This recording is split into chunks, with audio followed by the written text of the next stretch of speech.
سلام البنات، اليوم غنشارك معكم واحد الكيك رائع رائع رائع. غادي تصدقوني راكم منين غادي تجربوه غادي يولي عندكم ادمان. كيك بدون دقيق، كيجي هشيش خفيف مشكلط معلك. شوفوا الطريقه وغادي تعرفوني علاش كنهضر. غناخذ واحد البول، غنوضع فيه 3 ديال البيضات بدرجه حراره المطبخ، قبيصه ديال الملح، كاس من السكر. طبيعه الحال الكاس اللي غادي نخدم به السكر غناخذ به العبارات، كاس ديال الزيت، وغادي نسم بواحد 7 غرام ديال الفاني. غادي نخلط المكونات فقط بالطراب اليدوي، ومن بعد غادي نزيد واحد دسير شوكولا. كما قلت لكم هذا الكيك كيجي مشكلط، كيجي رائع. وغادي نضيف 3 ديال لي ساشي ديال الكاكاو المر،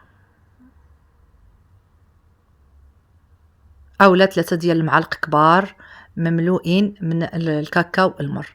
غادي ندخل ديك الكاكاو هكذا في البيض والزيت والسكر حتى يندمج عندي الخليط. من بعد غادي نضيف 2 علب من بسكوي ديال هيرنيس، اولا لا كان عندكم بسكوي اللي كتاخذوه هكا كبير غادي ديروا 180 حتى 190 غرام من البسكوي. انا فقط خلطته هكا بالميكسور حتى اندمج وداب.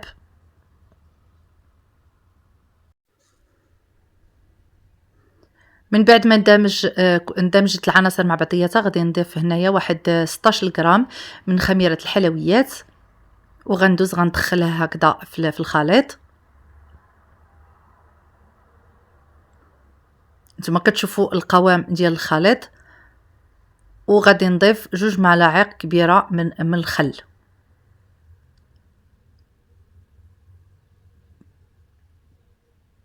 كندمج كل شيء مع بعضياتهم، وكناخذ مول اللي سبق لي دهنته بالزبده ورشيته بالكاكاو، وغنصب الخليط ديالي. كتشوفوا الخليط خفيف، ما تخافوش منه، راه كيجي رائع مفشفش زوين بزاف. وضعتها في الفران واللي مسخن من قبل على درجه حراره 180 درجه فقط ل 15 دقيقه اولا 10 دقائق، ما كاملاش. كندوز كناخذ نصف لتر من الحليب، كنوضع فيه 3 المعالق ديال السكر سنيده، 2 معالق بومبي ديال مايزينا، وكنضيف واحد الساشي ديال الكاكاو المر مع واحد الساشي ديال الفلون بنكهه الشوكولا. كنحرك كل شيء على البارد.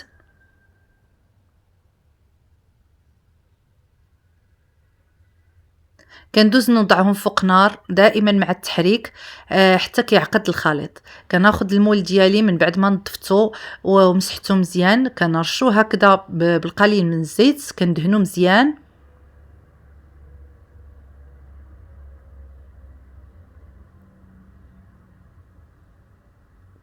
كندهن الجوانب والاطراف، كندهنو كله مزيان باش دغيا كيدي مولا لي الكيك. وكندوز كنصب فيه الخليط ديال الفلون. الكيكه ديالي طبيعه الحال راه وجدات وحيدتها وخليتها تبرد. نتوما كتشوفوا الكيك كيفاش كيجي رائع رائع.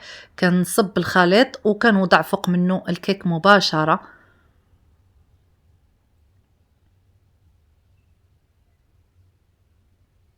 وكنبقى كنضغط هكذا بيدي باش كتطلع ديك الصلصه ديال الفلون الجوانب والاطراف. كنخليه في الثلاجه يبرد لمده ديال 3 ديال السوايع، ومن بعد كندوز كنقلب لاطا ديالي في شي طبسيل. الكيك كيجي رائع رائع بالصلصه. يمكن لكم تزينوها باش ما بغيتو. كنتمنى الوصفه اليوم تنال الاعجاب ديالكم، ما تبخلوش عليا باللايكات والتعاليق ديالكم. دمتم في رعايه الله، والى فيديو قادم باذن الله.